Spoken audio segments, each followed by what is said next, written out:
Hello दोस्तों, आप सभी का स्वागत है मेरे यूट्यूब चैनल पे। आज हम लोग क्लास 7 साइंस का चैप्टर 2 पढ़ रहे हैं बच्चों, जिसमें हमें पढ़ना है जंतुओं में पोषण।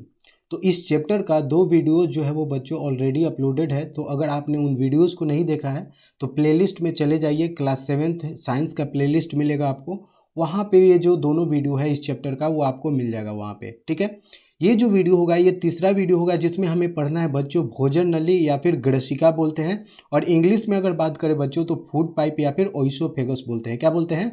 फूड पाइप या फिर ओइसोफेगस। तो बच्चों इससे पहले हम लोगों ने मुख के बारे में पढ़ा था, माउथ के बारे में पढ़ा था। ठीक है ना, कि माउथ में जो भोजन है वो किस प्रकार से मतलब पचता है, वहाँ पे कौन कौन से एंजाइम निकलते हैं और वहाँ पे माउथ की क्या प्रक्रिया है और माउथ में कितने टीथ होते हैं, इसके बारे में भी हम लोगों ने देखा था। और टीथ जो है, दांत जो है वो कितने प्रकार के होते हैं, इसके बारे में भी हम लोगों ने सीखा था। तो ये जो वीडियो होगा बच्चों, इसमें हम लोग पढ़ेंगे भोजन नली या फिर ग्रसिका के बारे में, बहुत ही अच्छे से डिटेल से समझेंगे। तो आइए वीडियो की शुरुआत करते हैं और पढ़ना शुरू करते हैं। और आगे बढ़ने से पहले बच्चों एक छोटा सा रिक्वेस्ट है, अगर आप मेरे चैनल पे न्यू हैं, मेरे वीडियोस को पहली बार देख रहे हैं, तो प्लीज़ वीडियो को लाइक कर दीजिए। चैनल को सब्सक्राइब नहीं किए तो चैनल को सब्सक्राइब कर दीजिए और फ्रेंड्स के साथ शेयर भी कीजिएगा। ठीक है ना, आप जहाँ कहीं भी जाए तो अपने क्लासमेट्स के साथ ये वीडियोज़ को अगर आप उनसे डिस्कस करते हैं तो ये बहुत ही अच्छी बात होगी। ठीक है, तो आइए शुरुआत करते हैं। तो जैसा कि बच्चों आप जानते हैं कि भोजन नली क्या होती है, लंबी होती है, पतली होती है और मांसल संरचना होती है। यानी कि भोजन नली जो होता है उसका जो संरचना होता है किस प्रकार का होता है, ये लंबी होती है, पतली होती है और साथ ही साथ मांसल होती है। मांसल कहने का मतलब क्या हुआ बच्चों, कि इसमें कोई हड्डी आपको देखने को नहीं मिलता है। ठीक है ना, जो मुख गुहिका को अमाशय से जोड़ती है। तो ये जो फूड पाइप होता है, अगर यहाँ पे माउथ बनाए तो माउथ से होते हुए जो फूड पाइप होता है वो कहाँ पे पहुँचाती है, तो अमाशय में पहुँचाती है। कहाँ पहुँचाती है बच्चों? अमाशय को जोड़ती है। मुख द्वारा चबाया हुआ भोजन ग्रास नली या ग्रसिका में जाता है। तो जब हम मुंह से अपना चबाते हैं भोजन को तो कहाँ पे पहुँचता है? ग्रास नली या फिर ग्रसिका में पहुँचता है। और ग्रास नली की मांसपेशियों में संकुचन होते रहता है और इस संकुचन के कारण भोजन नीचे की ओर सरकता हुआ अमाशय तक पहुँचता है। ठीक है ना, यानी कि जब हमने हमने खाया तो भोजन को क्या करता है, उसमें वो क्या होता है कि वो ऐसे ऐसे होते रहता है। ठीक है ना, कभी ऐसे ऐसे होते रहता है। तो इस प्रकार से यहाँ से जो भोजन होगा वो कहाँ है, नीचे सरकते चला जाएगा और कहाँ पे पहुँच जाता है, तो अमाशय में जाकर के पहुँचता है। कहाँ पहुँचता है बच्चों? अमाशय में पहुँचता है। ठीक है ना, जो संकुचन के कारण जो भोजन है वो कहाँ पहुँच जाता है, अमाशय के पास पहुँचता है। और कभी कभी आपने देखा होगा कि आपने देखा या महसूस किया होगा कि खाते समय या खाने के कुछ समय बाद वमन या फिर उल्टी जब होती है, जिसको वोमिटिंग बोलते हैं, तो उल्टी हो जाती है। भोजन अमाशय तक नहीं पहुंचता या अमाशय द्वारा स्वीकार नहीं किया जाता है। तो हम लोग जानते हैं ना कि कुछ कुछ हम लोग ऐसा भोजन ग्रहण कर लेते हैं जिसके द्वारा क्या होता है कि जो भोजन है वो क्या हो जाता है, अमाशय के पास नहीं पहुंचता है। कहाँ नहीं पहुंच पाता है? अमाशय के पास। या फिर कुछ भोजन में कुछ इस प्रकार का ऐसी चीज़ें होती हैं जिसको अमाशय क्या करता है, एक्सेप्ट नहीं करता है, स्वीकार नहीं करता है, जिसके कारण क्या हो जाता है, वो वापस से माउथ के द्वारा बाहर निकल जाता है, जिसको क्या बोलते हैं, वो मीटिंग बोलते हैं। क्या बोलते हैं बच्चों? वो मीटिंग या फिर उल्टी बोलते हैं। हिंदी में इसको क्या बोलते हैं? उल्टी बोलते हैं। ठीक है, आइए क्या करें कि अर्थात भोजन नाल में भोजन की पेशियों द्वारा अमाशय के बिल्कुल उल्टे दिशा में यानी मुंह की ओर चला जाता है। संभवतः इसी कारण इसे उल्टी कहा जाता है। ठीक है ना, यानी कि जिस जिस प्रक्रिया के, यानी कि जिस प्रोसेस के थ्रू वो नीचे जा रहा था, यानी कि जिस प्रोसेस के थ्रू वो भोजन नीचे जा रहा था, अगर उसका प्रोसेस उल्टा हो जाए, ऊपर आने लगे, इसीलिए इसको क्या बोलते हैं, उल्टी बोलते हैं। क्या बोलते हैं बच्चों? उल्टी बोलते हैं। ठीक है, अब देखो क्या है, अब आगे जब हम लोग देखते हैं तब क्या पता चलता है। जैसे देखो यहाँ पे आप देखिएगा तो ये हमारा क्या हो गया, ये हो गया हमारा माउथ। ठीक है ना, ये क्या है, हमारा माउथ। एपिग्लोटिस या ग्रसिका या फिर श्वास नली बोलते हैं। तो देखो ये जो पार्ट है जिसको कंठ बोलते हैं, तो ये जो पार्ट है इसको क्या बोलते हैं, इपिग्लोटिस बोलते हैं। क्या बोलते हैं बच्चों?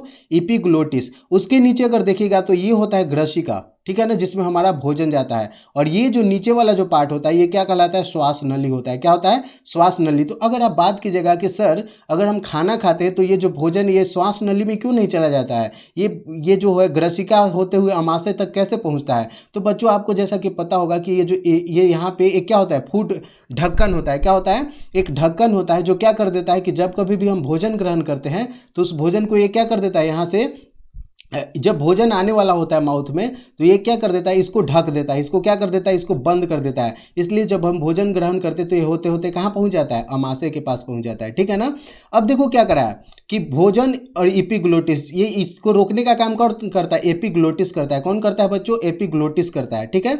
यही जो है वो नाक और मुंह से, देखो यहाँ पे इस प्रोसेस में अगर देखिएगा यहाँ पे, तो ये क्या है, ये नाक से होते हुए जो हवा है वो कहाँ पहुंचता है, यहाँ पे, और एपिग्लोटिस से होते हुए फेफड़े तक पहुंचता है, इस माध्यम से, ठीक है ना। आपको ऐसे समझाते हैं। यहाँ पे देखिए, ये जो रास्ता है ये क्या है, श्वास वाला है, ठीक है। यहाँ से आते हैं और इस तरीके से होते हुए कहाँ पहुंच जाता है, फेफड़ा के पास पहुंच जाता है। वही अगर दूसरी प्रोसेस में अगर देखिएगा, तो भोजन जब मुंह से चलता है तो कहाँ पहुंचता है, इसको जब भोजन यहाँ पे आने वाला होता है, यहाँ पे देखिए, जब यह भोजन हम ग्रहण किए, तो जब पता चला कि भोजन आने वाला है, तो ये क्या कर देता है, एपिग्लोटिस जो है उसको बंद कर देता है। यहाँ पे देखो, यहाँ पे क्या कर दिया है, इसको बंद कर दिया है। जब ये बंद हो जाता है, ये जब रास्ता बंद हो जाता है, तो भोजन कहाँ चला जाता है, सीधे सीधे ये अमाशय के पास पहुंच जाता है। तो ये प्रक्रिया है, ठीक है ना। इस प्रोसेस के थ्रू जो भोजन है वो हमारे माउथ में पहुंचता है, ठीक है। अब आगे देखते हैं, आगे देखते हैं, तब चीजें आसानी से समझ में आएंगी, ठीक है। आगे देखो क्या है कि आइए अब आपको एक रोचक बात बताएं। रोचक बात क्या है, इसको थोड़ा देखते। तो क्या करा है कि ग्रसिका में वायु और भोजन मार्ग एक ही होते हैं। आपकी जिज्ञासा होगी कि भोजन तो भोजन नली से अमाशय तक जाता है, फिर वह श्वास नली की ओर क्यों नहीं जाता। वास्तव में श्वास नली के ऊपर एक मांसल संरचना होती है जिसे एपिग्लोटिस कहते हैं। क्या कहते हैं बच्चों, जिसे एपिग्लोटिस कहते हैं। और यह वॉल्व का काम करती है। किस चीज का काम करती है, वॉल्व का काम। जब हम भोजन ग्रहण करते हैं तो यह श्वास नली को ढक देती है तथा भोजन नली में चला जाता है। लेकिन कभी कभी ऐसी स्थिति उत्पन्न हो जाती है, खासकर तब जब हम तेजी से खाते हैं, तो खाते समय बातें करते हैं, अचानक खांसी, छींक या हिचकी आती है, तो आप घुटन महसूस करते हैं।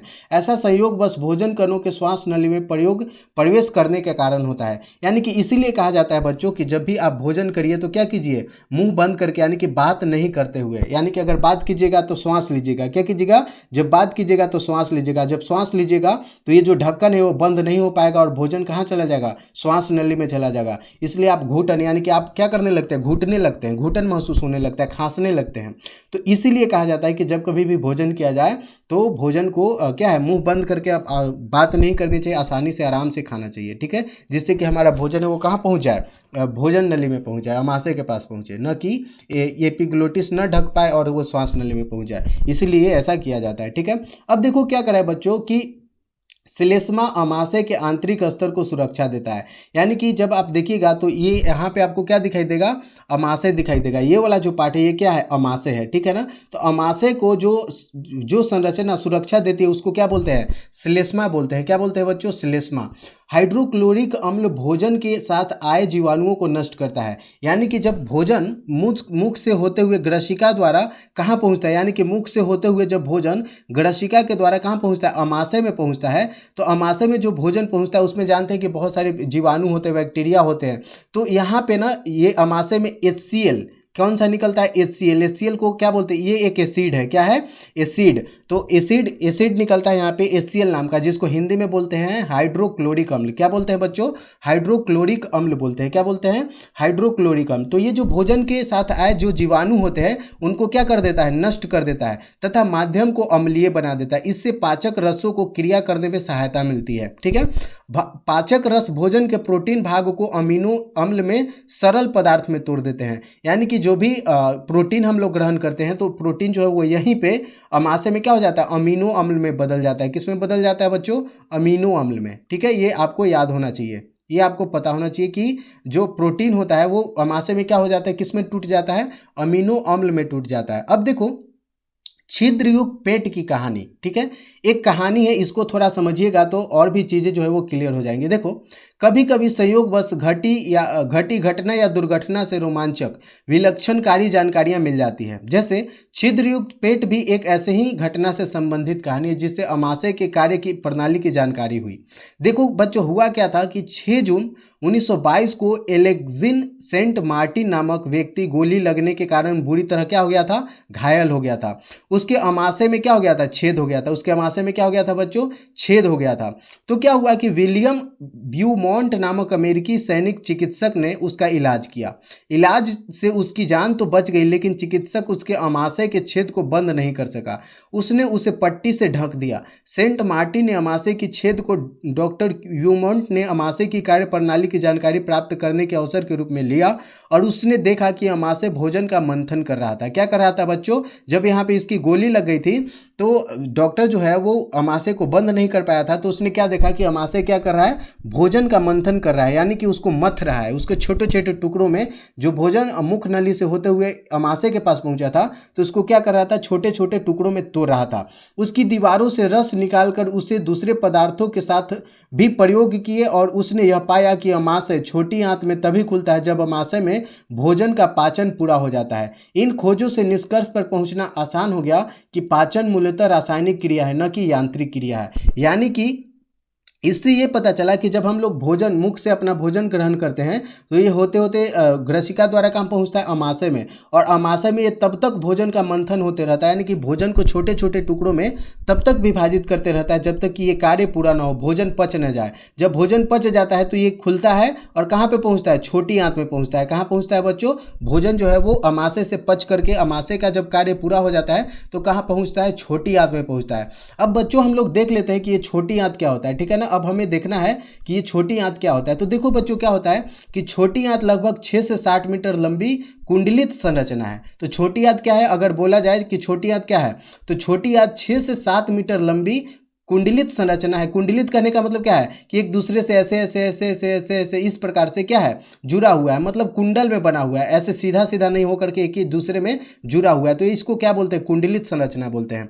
इसमें यकृत, अग्नाशय तथा स्वयं इसकी दीवारों से स्राव होते हैं। यानी कि अगर बात किया जाए कि छोटी आंत में कहाँ कहाँ से स्राव होता है, तो छोटी आंत में बच्चों होता है यकृत से स्राव होता है, अग्नाशय से स्राव होता है, और साथ ही साथ स्वयं इनकी दीवारों से भी क्या होता है? स्राव होता है। स्राव होना मतलब नए नए अलग अलग प्रकार के जूस जो हैं वो इसके दीवारों में आते रहते हैं, यानी कि इसके अंदर जो है वो नए नए जूस टपकते रहते हैं इस प्रकार से, जिससे भोजन को क्या होता है? पचाने में आसानी होती है। अब बात कर लेते हैं बच्चों की लीवर, यकृत के बारे में बात कर लेते हैं कि यकृत से क्या स्राव होता है, ठीक है। यकृत से कौन कौन से रस निकलते हैं? तो देखो बच्चों क्या करें कि गहरे लाल भूरे रंग की यकृत मानव शरीर की सबसे बड़ी ग्रंथि है। तो अगर आपसे कोई पूछे कि मानव शरीर की सबसे बड़ी ग्रंथि कौन सी होती है, तो वो होती है बच्चों अमाशय। कौन होती है? अमाशय। और यह अमाशय के ऊपरी भाग में दाहिनी ओर स्थित होता है। यानी कि अगर बात किया जाए कि यकृत कहाँ पे स्थित होता है बच्चों, तो अमाशय के ऊपरी भाग में दाहिनी ओर स्थित होता है, और पित्त रस स्रावित होता है। इससे क्या निकलता है बच्चों? पित्त रस। इंग्लिश में इसको बाइल जूस बोलते हैं। क्या बोलते हैं?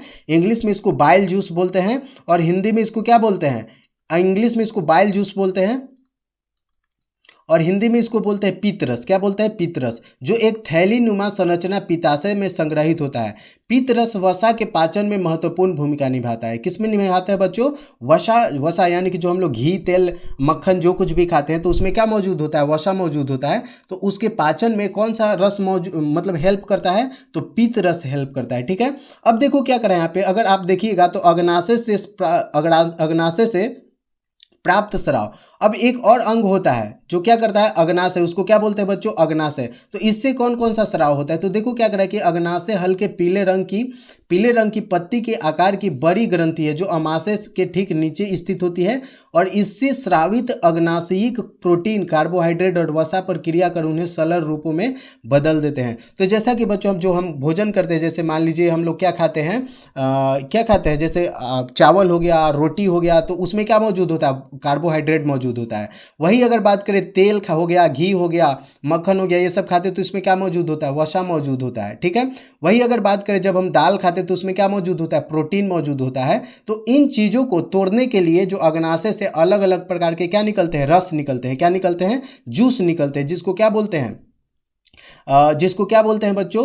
अलग अलग प्रकार के होते हैं, जैसे माल्टेज होता है, फ्रक्टोज होता है, इस प्रकार के जूस निकलते हैं जो प्रोटीन को, कार्बोहाइड्रेट को, वसा को छोटे छोटे रूपों में बदल देते हैं। अब बात करते हैं कि छोटी आंत की दीवारों से प्राप्त स्राव, यानी कि छोटी आंत के दीवारों से, यहाँ पे आप देखिएगा ये क्या है? छोटी आंत की दीवार है, और यहाँ से क्या निकल रहा है? रस निकलता है, ठीक है ना। ये स्राव होते रहता है, गीला हो रहता है। तो इसके माध्यम से कौन कौन से जो रस है वो निकलते हैं, तो उसको देख लेते हैं। तो क्या करा है कि छोटी आंत की दीवार दीवारों से स्रावित आंत रस आंशिक रूप से पचे हुए भोजन पर क्रिया कर उसे पूर्ण रूप से पचा देते हैं। और इस प्रकार छोटी आंत में कार्बोहाइड्रेट सरल शर्करा ग्लूकोज में और प्रोटीन जो है वो अमीनो अम्ल में तथा वसा अम्ल और ग्लिसरॉल में क्या हो जाता है, बदल जाता है। और इस प्रकार से यानी कि आप जो भोजन ग्रहण करते हैं उसको शरीर क्या करता है, जो पेट होता है या तो अमाशय हो गया, छोटी आंत हो गया, ये सब के सब क्या करते हैं, इसको छोटे छोटे अलग अलग रूपों में तोड़ते हैं। जो हम भोजन डायरेक्टली ग्रहण करते हैं वो जो शरीर है हमारा वो उसी प्रकार उसी रूप में ग्रहण नहीं कर सकता है। उसको छोटे छोटे टुकड़ों में अलग अलग केमिकल्स के माध्यम से उसको अलग अलग रूपों में बदल देता है, जिससे हमारा शरीर जो है वो उसको क्या कर सके, उसका ग्रहण कर सके, ठीक है ना, उसको पचा सके, उसको अपने यूज में ले सके। इसके लिए जो है वो अलग अलग प्रकार के द्रव जो है वो या तो अमाशय हो गया या फिर छोटी आंत हो गया, वहां से स्रावित होते रहता है। ठीक है बच्चों, अब हमें देखना है कि छोटी आंत में पचे भोजन का अवशोषण किस प्रकार से होता है। तो हमने क्या देखा कि हमने मुंह से जो भोजन चबाया वो क्या है, ग्रसिका नली होते हुए अमाशय के पास पहुंचता है। अमाशय में जब भोजन छोटे छोटे टुकड़ों में टूट जाते हैं तो वो कहाँ पे पहुंचते हैं, छोटी आंत में पहुंचते हैं। और छोटी आंत में भी जैसे क्या हो गया, लीवर हो गया, लीवर से कुछ जूस निकलता है, उसके बाद अग्नाशय हो गया, वहाँ से कुछ जूस निकलता है, और साथ ही साथ जो छोटी आंत की दीवारें हैं वहाँ से भी कुछ जूस निकलते हैं और भोजन को पचाने में क्या करते हैं, हेल्प करते हैं। अब बात करते हैं कि इसमें अवशोषण क्या होता है। जब भोजन का पाचन हो जाता है छोटी आंत में तो इसमें अवशोषण किस प्रकार से होता है। तो देखो बच्चों क्या करा है कि पचे हुए भोजन का अवशोषण छोटी आंत की आंतरिक भित्ति दीवार से होती है। यहाँ पे आप देख सकते हैं क्या है, छोटी आंत की दीवारें हैं, ठीक है। आंतरिक भाग में उंगली के समान उभरी हुई संरचना होती है जिसे दीर्घ रोम या फिर रसांगुल कहते हैं। यहाँ पे ये देख रहे हैं ना, लग रहा है जैसे उंगली निकला हुआ है। तो यही क्या करते हैं, इन भोजन को, जो पचा हुआ भोजन है, इसको अवशोषित करके शरीर में ले जाते हैं, ठीक है ना, और शरीर को उसका यूज करता है। दीर्घ रोम पचे हुए भोजन के अवशोषण के लिए तरल क्षेत्र बढ़ा देते हैं। इनमें सूक्ष्म रुधिर वाहिकाओं का जाल फैला होता है और अवशोषित भोजन इन रुधिर वाहिकाओं की सहायता से शरीर के विभिन्न भागों में पहुंचता है जहां अनेक जटिल पदार्थों के बनने में उनका क्या होता है, उपयोग होता है। और इस प्रक्रिया को क्या बोलते हैं बच्चों, स्वांगीकरण बोलते हैं। क्या बोलते हैं बच्चों, स्वांगीकरण। यानी कि भोजन जब पच जाता है तो भोजन का, पचा हुआ भोजन का जो शरीर यूज करता है, उपयोग करता है, उस प्रक्रिया को क्या बोलते हैं बच्चों, स्वांगीकरण बोलते हैं। क्या बोलते हैं, स्वांगीकरण। तो ये आपको याद होना चाहिए। अब देखो क्या करा है कि श्वसन के क्रम में कोशिकाओं में स्थित ग्लूकोज का विघटन ऑक्सीजन की सहायता से कार्बन डाइऑक्साइड और जल में होता है तथा ऊर्जा मुक्त होती है। यानी कि जो कोशिका क्या करता है कि जो ग्लूकोज आया है छोटी आंत के द्वारा, ग्लूकोज जो बना है उसका विघटन जब हम ऑक्सीजन यानी कि जब हम श्वास लेते हैं तो उसमें क्या मौजूद होता है, ऑक्सीजन मौजूद होता है। फेफड़े के द्वारा ऑक्सीजन को छांट करके जो ब्लड होता है उसके माध्यम से शरीर के विभिन्न कोशिकाओं में अलग अलग क्षेत्रों में पहुंचाया जाता है और वहां पे ये ग्लूकोज मौजूद होता है। और उस ग्लूकोज जो है वो ऑक्सीजन की मदद से किस में तोड़ता है, इसको कार्बन डाइऑक्साइड और जल में तोड़ता है। और इससे क्या होता है, जब ग्लूकोज टूटता है कार्बन डाइऑक्साइड और जल में तो इससे क्या मुक्त होता है, ऊर्जा मुक्त होता है, यानी कि एनर्जी मिलता है। क्या मिलता है बच्चों, एनर्जी मिलता है। इसी से हम लोग कोई भी कार्य को कर पाते हैं। और जब ये तो हम लोग बोलते हैं ना कि हमारे शरीर में कार्बन डाइऑक्साइड कहाँ से आता है, तो यहीं से आता है। जब हम लोग ग्लूकोज, जब हमारा कोशिका ग्लूकोज को तोड़ता है ऑक्सीजन की माध्यम से, ऑक्सीजन की उपस्थिति में, तो उससे क्या मुक्त होता है, CO2 मुक्त होता है। और उसी CO2 को ब्लड क्या करता है, फिर से लंग्स में लेकर के आता है। और लंग्स से ये हम जब सांस छोड़ते हैं तो कार्बन डाइऑक्साइड कहाँ निकल जाता है, वातावरण में बाहर निकल जाता है। तो ये जो है वो पूरी की पूरी प्रक्रिया होती है बच्चों। उसके बाद अब हमें देखना है बड़ी आंत, यानी कि जिसको इंग्लिश में क्या बोलते हैं, लार्ज इंटेस्टाइन बोलते हैं। क्या बोलते हैं बच्चों, लार्ज इंटेस्टाइन बोलते हैं, ठीक है। अब देखो क्या है कि बड़ी आंत छोटी आंत की अपेक्षा छोटी और चौड़ी होती है। जैसा कि हमने देखा कि बड़ी आंत जो होती है वो 6 से 7 मीटर की होती है। कितनी होती है, 6 से 7 मीटर लंबी होती है। लेकिन जो बड़ी आंत होती है वो छोटी आंत से क्या होती है, छोटी होती है और चौड़ी होती है। इसकी लंबाई 1.5 मीटर होती है और इसके द्वारा अपचित भोजन से जल और कुछ लवणों का अवशोषण होता है। यानी कि भोजन का मुख्य रूप से पाचन की जो क्रिया होती है वो कहाँ पे हो जाती है बच्चों, वो हो जाती है छोटी आंत में। लेकिन जो छोटा मोटा अगर कुछ ऐसा पार्ट होता है जैसे जल हो गया उस भोजन में, तो उसका अवशोषण कौन करता है, तो बड़ी आंत करता है। कौन करता है, बड़ी आंत करता है। और बाकी बचा हुआ अपचित पदार्थ अर्ध ठोस अवस्था में मलाशय में चला जाता है, जहाँ से समय समय पर गुदा द्वारा मल के रूप में बाहर निकाल दिया जाता है। और इस प्रक्रिया को क्या बोलते हैं तो बच्चों, तो इस प्रक्रिया को बोलते हैं निष्कासन। क्या बोलते हैं, निष्कासन बोलते हैं। अब देखो क्या करा है कि दस्त और जीवन रक्षक घोल, जैसा कि आप जानते होंगे कि गर्मी के दिनों में खास करके जब क्या है हम लोग कुछ ऐसा खा पी लेते हैं जिससे क्या होने लगता है, दस्त होने लगता है।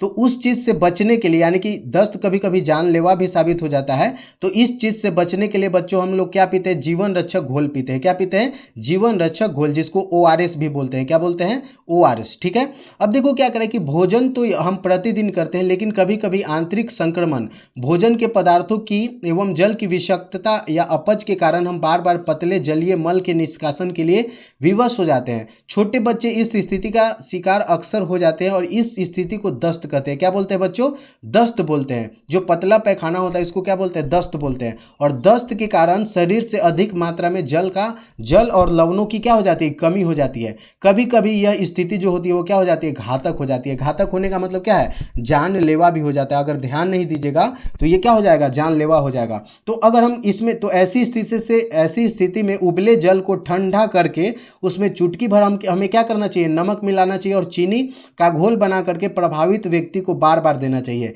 इससे जीवन रक्षक घोल या फिर ORS बोलते हैं, ओरल रिहाइड्रेशन सॉल्यूशन बोलते हैं। ORS का फुल फॉर्म क्या होता है, अगर बात की जाए ORS, तो ORS का फुल फॉर्म क्या होता है, O से ओरल, R से रिहाइड्रेशन, यानी कि फिर से जल का देना, और ये जो सॉल्यूशन के रूप में देते हैं तो इसी को क्या बोलते हैं, ओरल रिहाइड्रेशन सॉल्यूशन बोलते हैं बच्चों। ठीक है, साथ ही अति शीघ्र चिकित्सक की सलाह भी लेनी चाहिए हमें। ठीक है, जब ऐसी स्थिति आ जाए तो। ठीक है, अब हमें देखना है, इस वीडियो में इतना ही रहने देते हैं। आगे हम लोग देखेंगे बच्चों अगले वीडियो में घास चरने वाले जंतुओं में पाचन।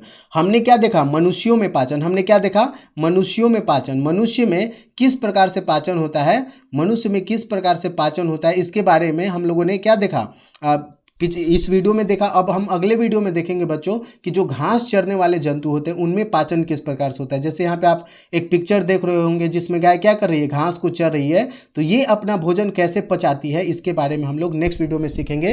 तो इस वीडियो में इतना ही रहने देते हैं, मिलते हैं नेक्स्ट वीडियो में। तब तक के लिए धन्यवाद, टेक केयर। ठीक है बच्चों।